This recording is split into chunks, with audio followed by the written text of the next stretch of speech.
कहानी की शुरुआत में हमें अमेजन का जंगल दिखाया जाता है, जहां हम एक बहुत ही शक्तिशाली पेड़ चंद्र वृक्ष को देखते हैं। और साथ ही उस पेड़ के बारे में ऐसा कहा जाता है कि चंद्र वृक्ष के पेड़ में ऐसी शक्ति है जिससे किसी भी बीमारी का इलाज किया जा सकता है। और कुछ जानकारों का मानना है कि उसकी फूल की पंखुड़ी से किसी मुर्दे को भी जिंदा किया जा सकता है। इसीलिए कई सौ सालों से बहुत सारे लोग उस दैविक पेड़ की तलाश में जा रहे हैं, जिनमें से बहुत सारे लोग मारे गए। उनमें से एक था फेमस डॉन अघीरा, जो कि चंद्र वृक्ष की तलाश में अमेजन के जंगल में गया, लेकिन उसके ऊपर भी उस जंगल के पेड़ ने हमला कर दिया, जिससे उसके सारे सैनिक एक एक करके मारे जाने लगे। लेकिन तभी उसकी जान बचाने के लिए कुछ कबीले वाले आए और उन्हें बचा लिया, क्योंकि उन कबीले वालों के पास चंद्र वृक्ष की पंखुड़ियां थी, जिसकी मदद से उन्होंने उन सबको ठीक कर दिया। लेकिन जब यह बात डॉन अघीरा को पता चलता है तो वो उनसे उस चंद्र वृक्ष तक जाने का रास्ता पूछने लगता है, लेकिन उस कबीले का सरदार उसे मना कर देता है, क्योंकि ये नियम के खिलाफ था और उस चंद्र वृक्ष तक जाने का चाबी उसके गले में ही था। इससे गुस्सा होकर डॉन उनके सभी साथियों को मरवा देता है और फिर उस जगह को ही आग लगा देता है। यह सब देख उस कबीले का सरदार मरते मरते उन्हें श्राप देता है कि तुम लोग अब इस जगह से कभी भी बाहर नहीं जा पाओगे, और जैसे ही तुमने इस नदी को पार करने की कोशिश की तुम सभी पत्थर के बन जाओगे। यहीं पर सीन शिफ्ट होता है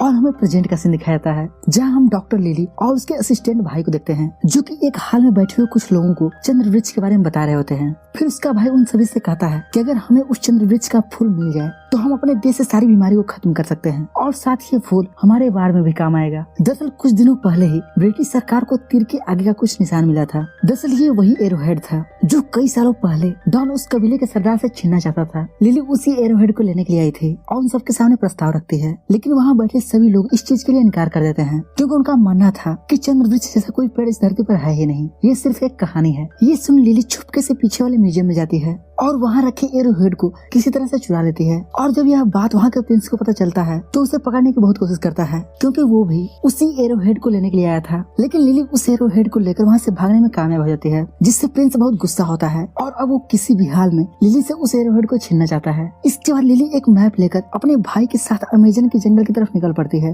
तभी हम एक फ्रैंक नाम के टूरिस्ट गाइड को देखते हैं, जो लोगों को अमेजन का जंगल घुमाया करता था। लिली जब फ्रैंक के पास आती है और उससे अमेजन के जंगल में चंद्र वृक्ष ढूंढने के लिए साथ चलने के लिए कहती है, पहले तो फ्रैंक इसके लिए मना कर देता है और साथ ही कहता है कि वह जगह बहुत ही खतरनाक है, इसलिए मेरी मानो तो तुम उस जगह मत जाओ। ये सुन लिली दूसरे टूरिस्ट गाइड के पास जाती है, क्योंकि उसे किसी भी हाल में अमेजन के जंगल में जाना ही जाना है और उस चंद्र वृक्ष को ढूंढना है। लेकिन तभी इसी बीच एक तेंदुआ उस जगह आ जाता है और वह लिली के भाई के ऊपर अटैक करने ही वाला होता है कि तभी फ्रैंक उसे रोक लेता है और बड़ी बहादुरी से उसे वहाँ से भगा देता है। यह देख लिली बहुत खुश होती है। इसी दौरान फ्रैंक लिली के गर्दन में उस एरोहेड को देख लेता है और फिर वो समझ जाता है कि यह वही एरोहेड है जिसे उस चंद्र वृक्ष तक जाया जा सकता है, इसलिए वो उसे ले जाने के लिए तैयार हो जाता है। इसके बाद फ्रैंक लिली और उसके भाई के साथ अपनी शिप को लेकर अमेजन के जंगल की तरफ आगे बढ़ने लगता है। लेकिन कुछ दूर आगे जाने पर प्रिंस अपने सैनिकों के साथ उन पर हमला कर देता है, क्योंकि वो लिली से उस एरोहेड को छीनना चाहता है। लेकिन फ्रैंक अपनी बहादुरी से उनसे बचने में कामयाब हो जाता है और अपने शिप को लेकर अमेजन के जंगल की तरफ आगे बढ़ने लगता है। इस पर वो प्रिंस और भी ज्यादा गुस्सा होता है, लेकिन फिर वो हार नहीं मानता, क्योंकि वह किसी भी हाल में लिली के गर्दन में लटके हुए एरोहेड को हासिल करना चाहता है, ताकि वो चंद्र वृक्ष तक जाने का रास्ता पता कर सके और अपनी शक्तियों को और भी अधिक बढ़ा सके। इसलिए एक बार फिर प्रिंस अपने सभी सैनिकों के साथ नदी के उस किनारे पहुंच जाता है, जहां उसे काफी गहरा एक गुफा दिखाई देता है। और जब उसके अंदर जाता है वहां पर वही डॉन अघीरा, जो अपने सभी साथियों के साथ पत्थर का बन चुका था। दरअसल उसने जब कई साल पहले उस कबीले के सरदार को मारा था तो उसने उसे श्राप दे दिया था कि वे जैसे यहाँ से भागने और नदी को पार करने की कोशिश करेंगे तो वे सभी पत्थर के बन जाएंगे, जिस वजह से वे सभी पत्थर के बन गए। और यहाँ यह बात प्रिंस भी जानता है। तभी उसके दिमाग में एक आइडिया आता है कि वे लोग नदी पार करने की वजह से ही पत्थर के बने हैं, इसलिए वह नदी के कुछ बूंद पानी को डॉन के ऊपर छिड़कता है। नदी का पानी उनके ऊपर पड़ते ही उसकी बॉडी से 2 भयानक सांप बाहर आते हैं। ये देख प्रिंस उनके सामने एक प्रस्ताव रखता है और कहता है कि वो एरोहेड जो कि चंद्र वृक्ष तक जाने का चाबी है, जो इस समय लिली के पास है, अगर वो चाबी मुझे मिल जाए तो मैं तुम सभी को इस श्राप से मुक्त करा सकता हूँ। उसकी बात सुन डॉन सांप के जरिए हाँ में जवाब देता है, जिसके बाद प्रिंस नदी के पानी से उन सबको आजाद करा देता है और फिर वादे के मुताबिक वे सभी लिली की तलाश करने लगते हैं। इधर लिली भी फ्रैंक के साथ अमेजन के जंगल की तरफ आगे बढ़ रही थी। तभी लिली उस शिप के एक सीक्रेट रूम में जाती है, जहाँ पर बहुत सारी पुरानी बुक रखे हुए थे, जिन पर चंद्र वृक्ष का पिक्चर बना हुआ था। ये देख लिली को लगता है कि फ्रैंक हमें गाइड करने के बहाने वो खुद चंद्र वृक्ष को ढूंढना चाहता है। तभी फ्रैंक वहाँ आ जाता है और उससे कहता है कि मैं कई सालों पहले उसे ढूंढ रहा था, लेकिन मुझे विश्वास हो गया कि मुझे नहीं मिलने वाला और अब मैंने उसे ढूंढना बंद कर दिया है। इस पर लिली कहती है कि अब हम उसे जरूर ढूंढ लेंगे क्योंकि मेरे पास उस चंद्रवृक्ष का चाबी है जिसकी मदद से हम उस जगह आसानी से पहुंच जाएंगे। इसी तरह से वे धीरे धीरे आगे बढ़ते जाते हैं। एक दिन अचानक उनके ऊपर डॉन और उसके सभी साथी हमला बोल देते हैं जिन्हें प्रिंस ने भेजा था लिली से चंद्रवृक्ष का चाबी लेने के लिए। यहाँ डॉन काफी भयानक दिख रहा था क्योंकि अब वह एक क्रिएचर बन चुका था। अब उस चाबी को लेने के लिए वे लोग लिली के ऊपर हमला बोल देते हैं, लेकिन फ्रैंक इन सबका मुकाबला करता है। लेकिन इसी बीच डॉन का एक आदमी लिली के गर्दन से चाबी को छीन लेता है और फिर जाकर डॉन को दे देता है। यह देख फ्रैंक डॉन के पास जाता है और उससे फाइट करने लगता है। अब यहाँ वो चाबी डॉन के सांप के पास था, इसलिए फ्रैंक उस सांप को पकड़कर उसे चाबी छीन लेता है। मगर इसी वक्त डॉन उसके दिल में तलवार घुसा देता है जिससे फ्रैंक नीचे गिरने लगता है, लेकिन वह गिरते गिरते चाबी को लिली की तरफ फेंकता है जिसे लिली पकड़ लेती है। लेकिन लिली बहुत दुखी होती है क्योंकि फ्रैंक की जान इन्हीं की मदद करने की वजह से गई थी। अगले दिन लिली अपने भाई के साथ नदी की तरफ आगे बढ़ती है जहाँ उसे नदी के पास एक बॉडी दिखाई देती है जो कि हिल रही थी और जब वो दौड़ती हुई उसके पास जाती है जहाँ पर फ्रैंक था जो कि सही सलामत था। यह देख लिली बहुत खुश होती है। अब यहाँ फ्रैंक लिली से अपनी सच्चाई बताता है और उनसे कहता है कि मैं भी श्रापित इंसान हूँ जो कि 400 सालों से यहाँ जिंदा हूँ। दरअसल 400 सालों पहले मैं डॉन के टीम में काम किया करता था और उन्हीं के साथ यहाँ आया था। जब डॉन ने उन कबीले के लोगों को मारा तो उन्होंने श्राप दे दिया कि हम जैसे इस नदी को पार करेंगे सब के सब पत्थर बन जाएंगे और उसके श्राप की वजह से ही जैसे ही लोग नदी को पार किए सब के सब पत्थर बन गए। मगर मैं पत्थर का बना नहीं क्योंकि मैं कभी भी उस नदी के पार गया नहीं और यहीं पर टूरिस्ट गाइड बन गया। ये सब जान लिली को बहुत हैरानी होती है और उससे फ्रैंक पर विश्वास हो गया था। अब इसके आगे का रास्ता खतरों से खाली नहीं था, इसलिए लिली अपने भाई को नदी के इस पार रहने के लिए कहती है और वह आगे फ्रैंक के साथ चंद्रवृक्ष को ढूंढने का फैसला करती है और फिर फ्रैंक के साथ आगे बढ़ जाती है। इधर प्रिंस जो कि पागलों की तरह लिली को ढूंढ रहा था उसे नदी के पास उसका भाई मिल जाता है जिसे वह पकड़ लेता है और उसे धमकाते हुए लिली के बारे में पूछने लगता है और वो अपनी जान बचाने के लिए ना चाहते हुए भी उसे उस जगह को बताना पड़ता है जहाँ पर फ्रैंक और लिली गए हुए थे। इधर फ्रैंक और लिली किसी तरह से उस जगह पहुँच जाते हैं जहाँ पर उन्हें चंद्रवृक्ष मिलेगा, लेकिन यहाँ पहुँचने के बाद उन्हें ऐसा कोई भी दरवाजा नहीं दिख रहा था जिसकी मदद से ये दोनों चंद्रफूल के पास पहुँच सके।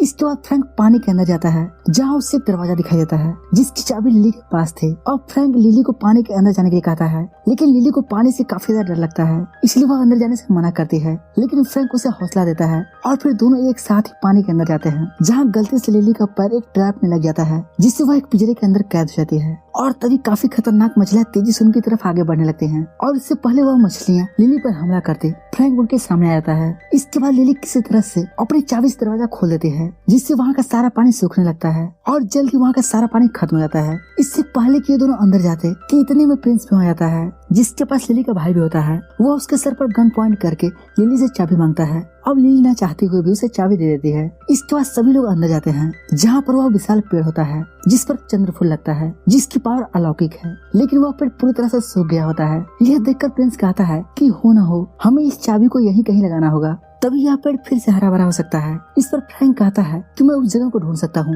लेकिन तुम्हें मुझे उसका एक फूल देना होगा ताकि मैं श्राप मुक्त होकर हमेशा के लिए आजाद हो सकूं। यह सुनकर लिली को काफी ज्यादा दुख होता है क्योंकि वह अंदर ही अंदर फ्रैंक को पसंद करने लगी थी। वह नहीं चाहती थी कि फ्रैंक की मृत्यु हो। इसके बाद फ्रैंक उस जगह को ढूंढना शुरू कर देता है जहाँ उस चाबी को लगाना जाना है, लेकिन वह जगह उसे नहीं मिल पाती। फिर लिली उस जगह को ढूंढने का प्रयास करने लगती है क्योंकि उनके पास टाइम बहुत कम था। तभी लिली को एक बात याद आती है जो यहाँ के कबीले के सरदार ने बताई थी। उसने कहा था कि इस चाबी के अंदर सांप का दिल है और जब फ्रैंक उसे तोड़ता है तो उसमें से चमकती हुई एक नगीना निकलती है जो कि एक दिल के आकार का था। वो उसे यहाँ पर एक सांप के आकृति में बनी हुई दिल में लगा देती है। ऐसा करते ही वहाँ तेज से रोशनी फैलना शुरू हो जाती है और वह चंद्रवृक्ष भी पूरी तरह से चमकने लगता है और फिर उसमें फूल खिल जाते हैं। यह देखकर प्रिंस काफी ज्यादा खुश होता है क्योंकि वह सारे फूलों को लेना चाहता था। तभी फ्रैंक उसके साथियों पर अटैक कर देता है और फिर लिली एक रस्सी की मदद से उस पेड़ पर चढ़ जाती है, लेकिन तभी वह पेड़ फिर से सूखने लगता है। लेकिन लिली किसी तरह से उस पेड़ के सूखने से पहले ही एक पुष्प को तोड़ने में कामयाब हो जाती है। अब यही एक पुष्प था जो उनके पास है। तभी वहाँ पर प्रिंस आ जाता है और उससे वो फूल मांगने लगता है, लेकिन लिली उसे नहीं देती और वह पुष्प को नीचे गिरा देती है जिसे फ्रैंक ले लेता है। तभी वहाँ पर डॉन आ जाता है जो कि अब पूरी तरह से ज़ॉम्बी बन गया था। वह लिली पर अटैक करना चाहता है, लेकिन तभी फ्रैंक उसे पुष्प दिखाता है और वहाँ से भागने लगता है। पुष्प को देखकर डॉन और उसके सभी साथी फ्रैंक के पीछे आने लगते हैं। वही प्रिंस भी उनके पीछे जाना चाहता है, लेकिन तभी उसके ऊपर एक बड़ा सा पत्थर गिर जाता है जिससे उसका वहीं पर खात्मा हो जाता है। अब लिली जल्दी से अपने भाई के पास जाती है जो उसे एक थैला देता है है जो उसे फ्रैंक ने जाते वक्त दिया था। अब लिली उसे जब खोलती है तो उसमें वही चंद्रफूल की पत्ती होती है, यानी कि फ्रैंक जिससे वो आजाद हो सकता था, जिससे उसे मुक्ति मिल सकती थी, वो उसने लिली को दे दिया। इधर हमें फ्रैंक को दिखाया जाता है जिसके पीछे डॉन और उसके सभी साथी लगे हुए थे। तभी फ्रैंक की नाव एक चट्टान से टकरा जाती है, जिसके टकराने से फ्रैंक के साथ साथ डॉन और उसके सारे साथी पेड़ के उन लताओं से लिपटना शुरू हो जाते हैं जिसमें वे करीब 400 साल पहले लिपटकर पत्थर के बन गए थे, और वे सभी फिर एक बार पत्थर के बन जाते हैं। कुछ समय बाद लिली अपने भाई के साथ उस जगह पर आती है जहाँ फ्रैंक पत्थर का बन गया था। लिली उसे देखकर हाथ लगाती है, लेकिन फिर भी उसमें से कोई हलचल नहीं होती। अब उसके पास चंद्रफूल था जिसे वह फ्रैंक के मुंह में रख देती है,